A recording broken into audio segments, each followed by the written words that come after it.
Bon, mais tout de même, on va commencer. Alors, comme prévu, on va d'abord parler du report. Le 3 février 2024, pendant que tout le monde s'apprêtait à aller en campagne électorale, le président Macky Sall a pris tout le monde de court en actant le report des élections.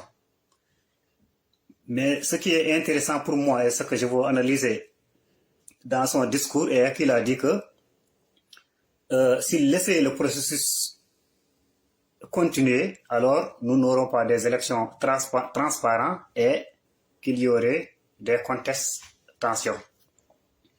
Donc c'est l'élément vraiment que je retiens et que je veux analyser et qui est très important. Alors, la seule question, ou bien les quelques questions que je lui pose, c'est qu'au moment où le DGE refusait de donner les fiches de parrainage à Ousmane Sonko, lui qui est soucieux d'organiser des élections transparentes, dépourvu de contestation, où est-ce qu'il était? Parce qu'il était le mieux placé, vraiment, pour dire au DGE de donner les fiches à Ousmane Sonko. Surtout que le mandataire d'Ousmane Sonko, quand il est venu à la DGE, il s'est confronté à un mur des forces de l'ordre qui ont dit qu'ils ont reçu l'ordre de leur supérieur. Alors, c'est un supérieur, c'est le ministre de l'Intérieur ou des forces armées et implicitement le président de la République. Alors, pourquoi en ce temps-là, il n'était pas sorti pour dire donner les fiches de parrainage à Ousmane Sonko pour éviter les contestations dont il parle et pour que le processus soit transparent. Lol, c'est la première question que je lui pose. La deuxième question que je lui pose, ou bien le deuxième argument que je lui oppose, est que les Guimouné, des dialogue. C'est vrai que je vais revenir dans le dialogue, mais je vais prendre un point du dialogue pour lui opposer ça. Et parmi les points du dialogue, il y a la reprise du processus électoral. Ça veut dire que nous baillons recommencer à zéro, reblote. Alors, si nous défaisons l'eau, déjà il y a 19 candidats qui ont été choisis. Et qu'on refasse toute la procédure. Donc il y aura certainement des parrainages. On va éliminer certains. Imaginons qu'on élimine Bassir, par exemple, Bassir Diomaye Faye. Est-ce qu'il n'y aurait pas de contestation encore? Donc ce qui va lui donner encore une marge de manœuvre. Comme ça, puisqu'il y aura encore des contestations, il va encore repousser, puisqu'à chaque fois qu'il y a contestation, il va repousser. Et que si on élimine ceux qui sont déjà choisis, maintenant là, ces derniers vont naturellement contester. Donc on n'en finirait jamais, nous serons dans un cercle vicieux. Nous allons tourner en rond, nous n'allons jamais finir. Donc l'autre, c'est le premier point. Sur le deuxième point, c'est-à-dire le dialogue, c'est de ça que je veux parler. Surtout, le dialogue va permettre à Macky Sall d'abord de se maintenir très longtemps au pouvoir, mais ensuite, on sait que Macky, il ne faut pas vraiment chercher à midi à 14h. L'organisation de ce dialogue est due à une chose. Macky, quand il a voulu reporter les élections, la communauté internationale, n'est-ce pas,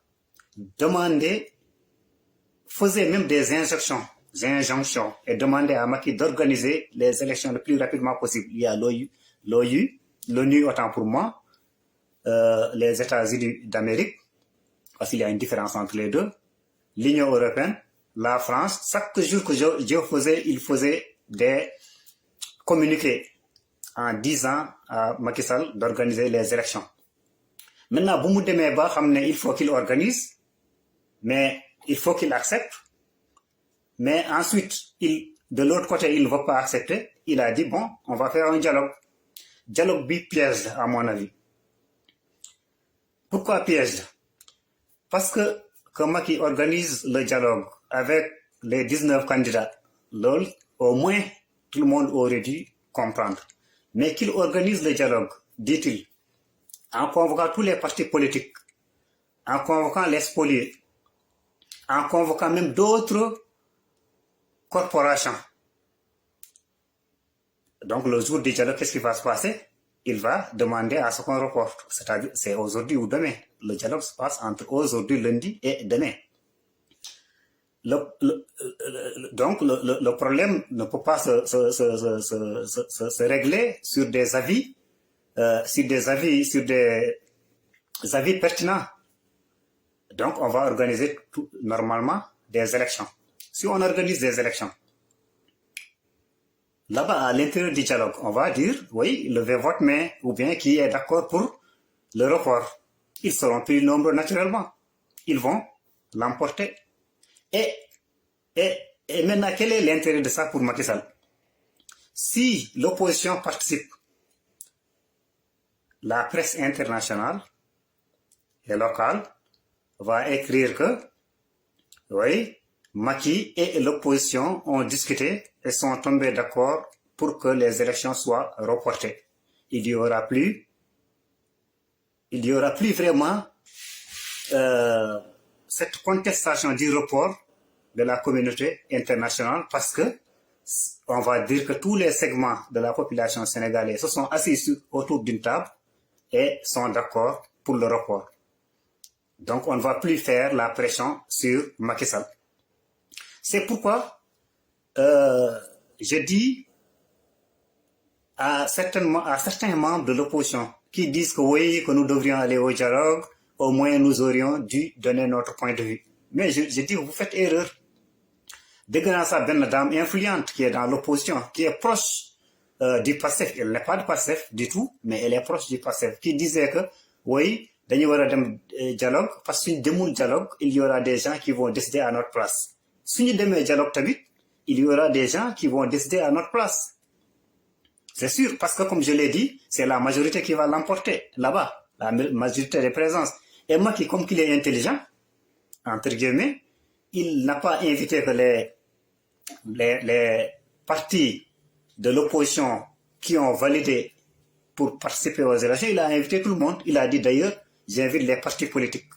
Il y a combien de partis politiques au sein de Benno?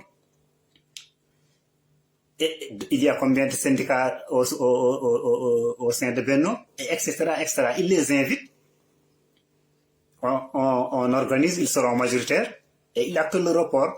La présence de l'opposition va tout simplement valider, va rendre ça légitime, si vous voulez, va légitimer le report. Donc c'est pourquoi je dis à cette dame-là qu'il n'était pas une bonne idée de participer à ces élections. Donc, si nous n'est il y a des gens qui vont décider à notre voix,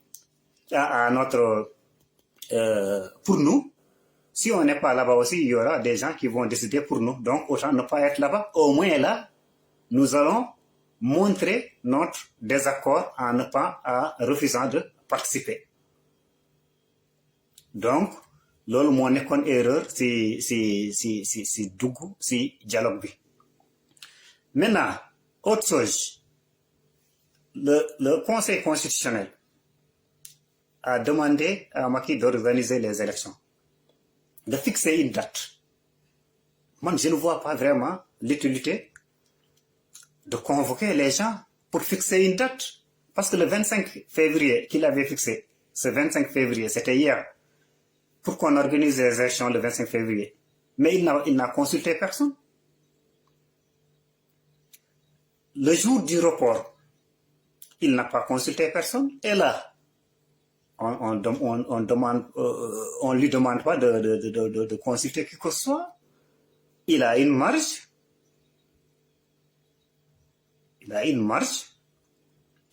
il choisit une fourchette, si vous voulez, il choisit sur cette fourchette-là, un jour qui convient à tout le monde, et c'est tout. Et c'est tout. Donc, ce dialogue-là est un piège. C'est un vrai piège. Y participer serait juste valider le rapport. Heureusement que 16 candidats, aujourd'hui j'entends 17, ont refusé de participer au dialogue. Maintenant, je veux revenir sur les discussions de Sonko-Macky. Mais vraiment, il y a des gens qui sont malhonnêtes. Il n'y a pas de discussion entre Sonko et de discussion directe entre Sonko et Macky Sall. Certes, il y a des pourparlers, mais tout le monde le sait. Tout le monde sait qu'il y a des pourparlers entre Macky Sall et Ousmane Sonko. Mais où est le problème? Ousmane Sonko a été arrêté arbitrairement. Tout le monde le sait. Et depuis 2021, il y a d'ailleurs des pourparlers. Il y a des gens qui appelaient à ce que Macky libère Ousmane Sonko ou bien qu'il y ait des discussions entre Sonko et Macky Sall. Mais Macky refusait. La dernière en date, c'est quand Pierre Atepa a écrit une lettre à Macky Sall. Mais tout le monde sait la réponse. Macky Sall, qu'est-ce qu'il a dit? Qu'il n'y a pas de cadre. Il a dit que je ne répondrai même pas à ces voyous-là. C'est ça qu'il a dit. Alors, on ne comprend pas pourquoi aujourd'hui, il accepte que Pierre Goudiaby joue le jeu des pourparlers. On ne peut pas le comprendre. Mais il y a plus triste, c'est quand les deux dames de Sonko sont sorties.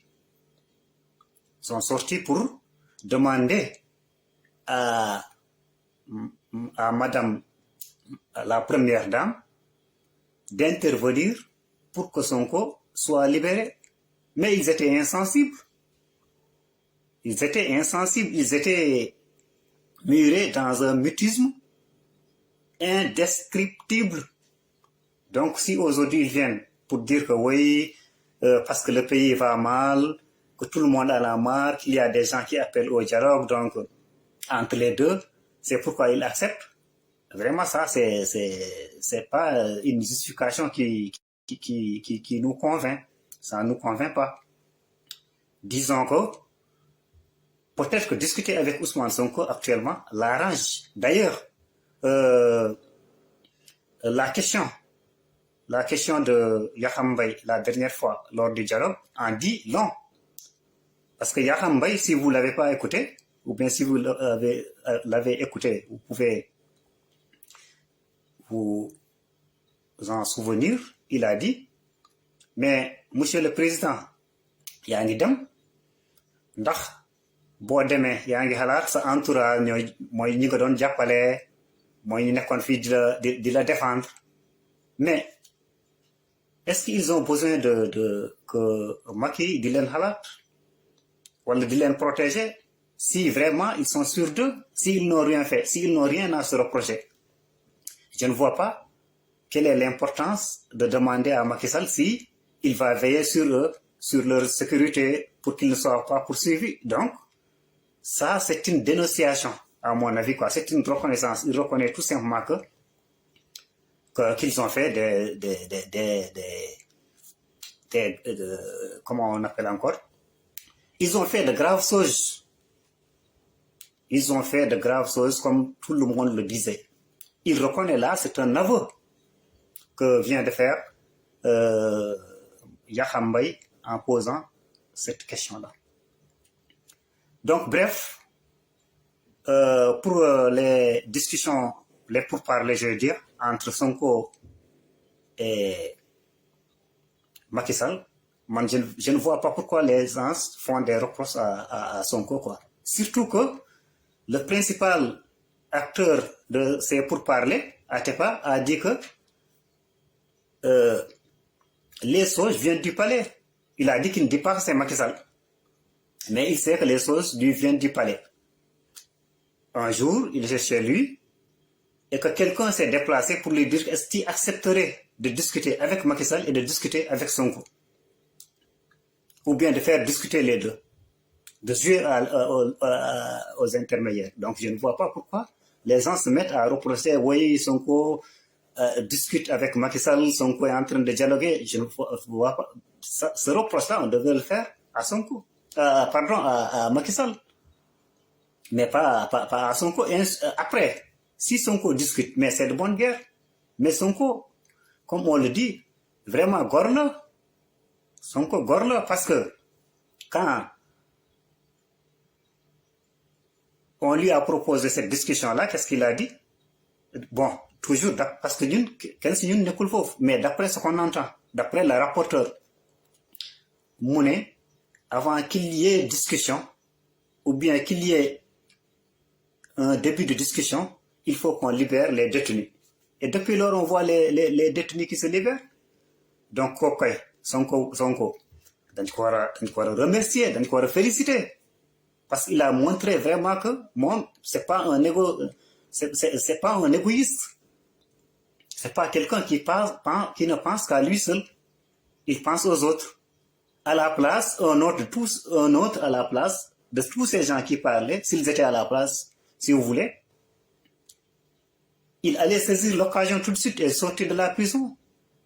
Mais Sonko, dafa ne man balaa may commencer di discussion, il faut que ñuy dugg fi prison délibérément ou bien arbitrairement, il faut que ñu génn leen pour ma soog a commencer di xalaat affaire discussion. Mais kooku góor la, kooku dañ ko war a remercier, vraiment kooku dañ ko war a remercier, kooku dañ ko war a honorer, parce que gis nañ une personne vraiment qui ne pense pas qu'à soi, une personne qui pense aux autres avant de penser à soi.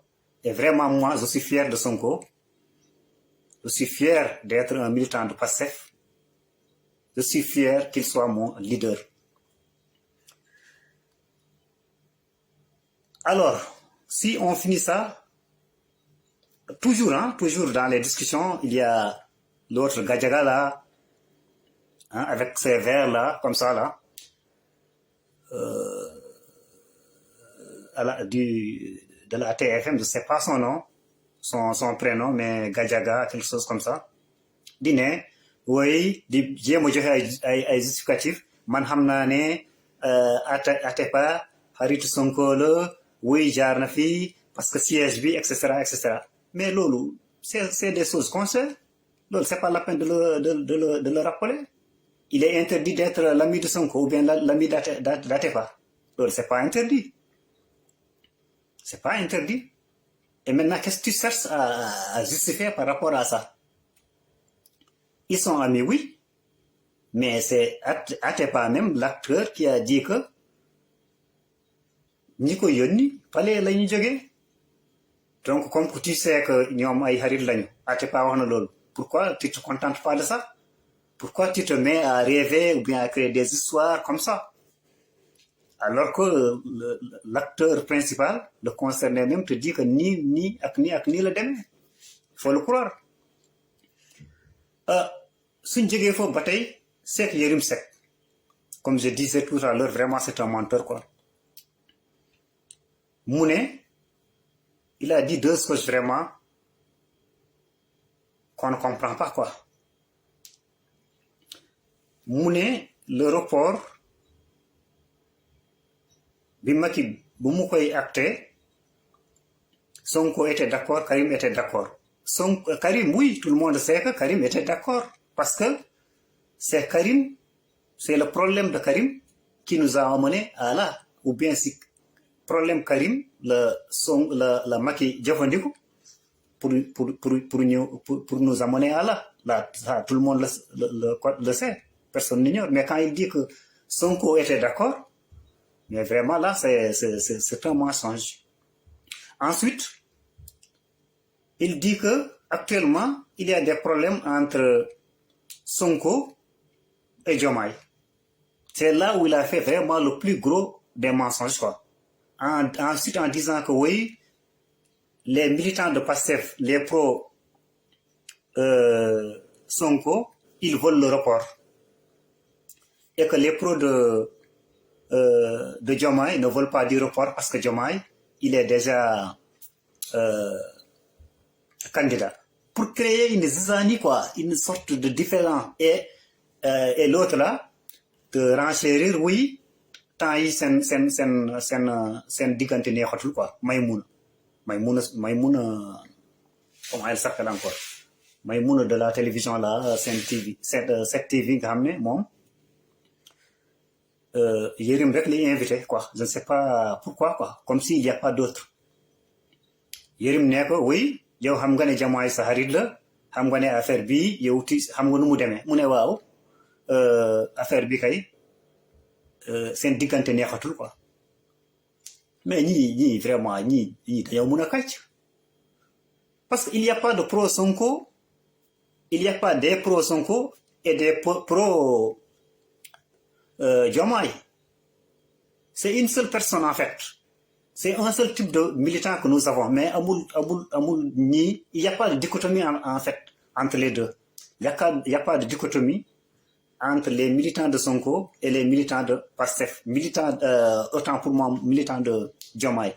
Militants de Sonko, ñoy militant Diomaye. Militant Diomaye, ñoy militant Sonko.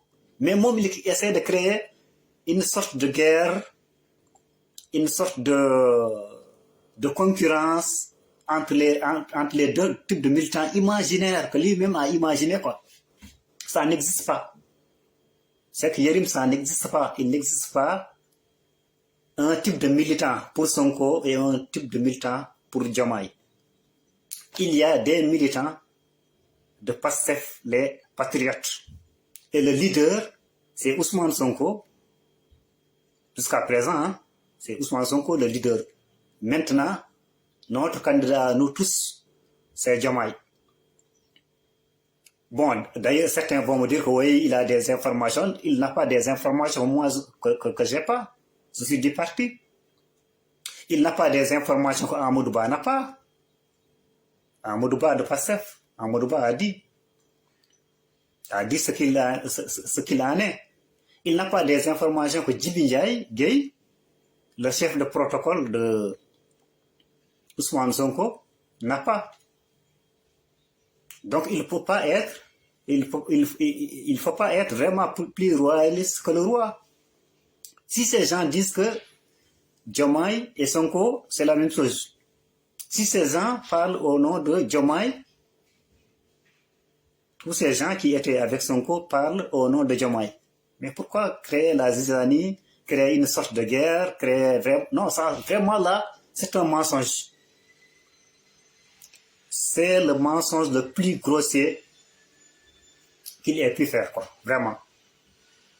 Donc, beaucoup lii la bëggoon wax di bëggoon leeral je sais que am na ñi may gis fii sont venus tardivement, peut-être que s'ils réécoutent ils vont comprendre ce que j'ai dit par rapport au dialogue, que comme quoi que la participation de l'opposition, si vous voulez je reviens sur ça un peu en résumé, la participation de l'opposition au niveau du dialogue allez entraîner, si vous voulez, je ne sais pas si j'ai bien conjugué tout de suite le verbe, allez entraîner la validation du report. Parce on verra dans ça qu'il y avait la présence de l'opposition et qu'après décision, on a acté le report. Et même la communauté internationale ne va plus parler au nom de Sonko, parce que moi je pense que c'est Sonko qui est le président de la République. C'est pourquoi je dis Sonko. Donc, ne va plus voir en ce report au nom de Macky Sall, mais va le voir au nom de la communauté sénégalaise. Donc, c'est pourquoi il n'était pas pertinent vraiment de participer à ce dialogue-là. Beaucoup de gens di leen sant. Wassalam.